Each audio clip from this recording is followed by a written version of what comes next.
Hello and welcome to this video tutorial. Today we're answering the question of I bought a pattern online, but what do I do with it now? So what I've got here is a pattern swatch. Now this is a repeating pattern swatch. If you have a look at this flower over here, the bit that's missing from that flower is over on this other side. So this is just the repeat swatch, and this is a swatch that I created in a class. The size of it, I'm reading off from the bottom of the screen, is 1988 pixels by 1820 pixels. It's quite a reasonable sort of size, you might think. But let's answer the question of what we can actually do with it.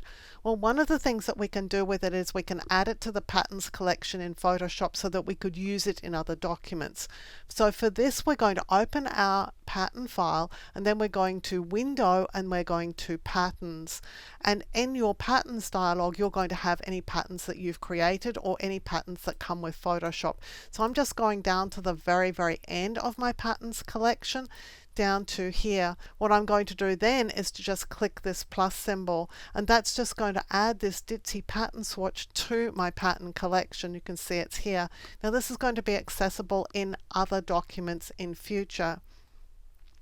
So for example, if I wanted to make this into something on a website that said I have to upload the finished size. So for example, if I wanted bed sheets and they said that the bed sheets have to be, for argument's sake, 10,000 by 10,000 in size. That's the number of pixels in the document. Then this is what I do. I'd go and choose File and then New, and I'd make a document my 10,000 by 10,000. And click Create. And then I'll go to the Layers panel. I'm going to unlock this background layer, and I'm just going to drag my pattern swatch into this. And this is now a document that's filled with my pattern. So the pattern's going to repeat over and over again. This document is 10,000 by 10,000. I could save that, and then I could upload that to the website that asks me to give them a document this size to be able to print bed sheets. But that's not the way every site works. So let's have a look at a couple of other sites that work a little bit differently. And I've got them open here already. So one of them is Spoonflower. Now Spoonflower just wants the swatch. So you're just going to upload your swatch document, the one that I opened in Photoshop. Send it up to Spoonflower, and from here we can print it onto fabric. And that's what Spoonflower does. It allows you to print fabric with your design, and you can also do it onto wallpaper. And so you're just going to upload the swatch. That's all Spoonflower wants. And then here you can see that I could make my design smaller, but because of the original size of the image, I can't make it any bigger. So you may want to consider perhaps resizing your swatch, maybe doubling the size of your swatch before you upload it to Spoonflower if you want the design to look bigger on your fabric. And I'll show you in a minute just how to do that. But that's Spoonflower. Spoonflower wants the swatch. So over here at Zazzle, I'm going to look at creating a pillow, and there are a few pillows here, and these are like 16 by 16 inch pillows. So I'm just going to click on the pillow, and inside Zazzle you can upload your own images. So you're going to go over here to customize this design. Now I've already uploaded my swatch file. So again, this is the swatch file that I opened in Photoshop. Instead of opening it in Photoshop, I just went and uploaded it into Zazzle. And what I can do is just add it to my design here, and here it is in the image down here, and you can see it's at quite a large size here. It's also a little bit too small.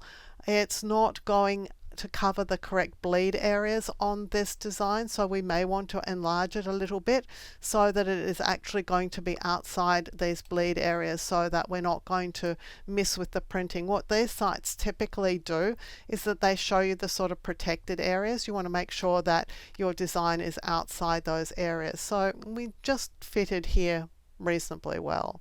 So I'm done with that now, so I'll just click done. And so here is our 16 by 16 inch designed pillow that we can now go ahead and purchase. Now there's another site that we're going to look at, and that is Redbubble. Now over here at Redbubble, I have already uploaded my pattern swatch. So again, this is important. This is the pattern swatch only. I'm not going to go through adding all these details. I just want to have a look and see what my pattern swatch looks like on these items. and some of them look okay and some of them look really, really awful. So we're going to work out how to solve the it looks really, really awful problem. And for this I'm going to choose this option here, which is duvets, comforters and shower curtains, because obviously my pattern swatch is really a wrong size here. So I'm just going to click on edit. And what you can do here is, this is the size document that Redbubble needs for a duvet, comforter and shower curtain. You can see here that it's 7,632 by 6,480, and of course my pattern swatch was much smaller than that.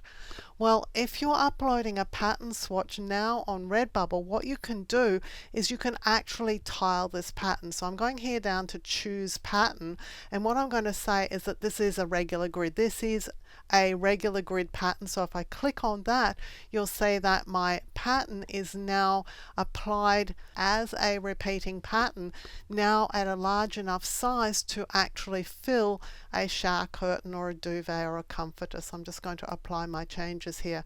So now I could go ahead and select a duvet or a comforter, and I'd be able to print it on Redbubble. So basically what you want to do is think about, what do I want to do with this pattern, and then go and find the site you want to use.